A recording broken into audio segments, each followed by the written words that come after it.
আসসালামু আলাইকুম রহমতুল্লাহি ওয়া বারাকাতুহু। কেমন আছেন সবাই? আমি আলহামদুলিল্লাহ আছি ভালো।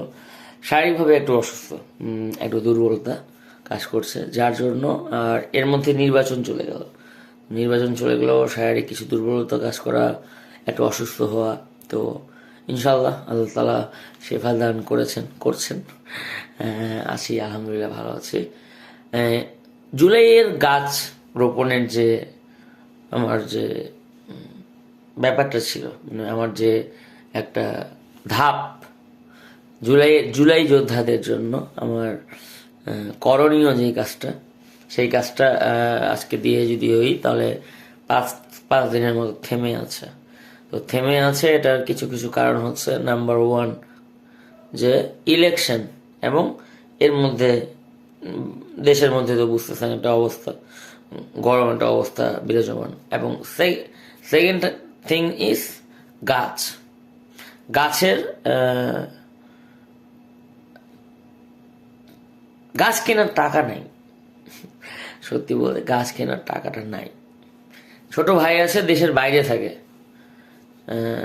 বিশাল বড় মোটা একটা অঙ্কের, এবং সে বড় মানে ভালো কিছু গাছ, দামি গাছ, 400-500 টাকা দামের গাছ, সে 10 টাকা মানে সাদাকা ওখানে করার জন্য আমাকে নক দিয়েছেন। খুবই ভালো, ইউনিভার্সিটির ছোট ভাই হয়। ইনশাল্লাহ সারা হয়তো বা পাবো যখন 50, 100, 150 গাছ রোপণ করা হবে। কিন্তু আসলে কাজ যে কাজ শুরু করতে সব জায়গায় টাকা দরকার, আর টাকাটা না ছাড়া কাজ আগাতে পারছি না। ইনশাল্লাহ দেখি, কয়েক জায়গায় নক দিছে, কিছু টাকা হয়তো বা কারো কাছে ধার দেনা করতে হতে পারে, তবু এটাকে থামায় রাখবো না ইনশাল্লাহ। আজকে 15 তারিখ হয়তো বা চলছে। হ্যাঁ, আজকে হচ্ছে 15 তারিখ, 16, 17, 18 তারিখে শপথ গ্রহণ করবেন আমাদের তারেক রহমান এবং তার দল এবং বাকি যারা আছে।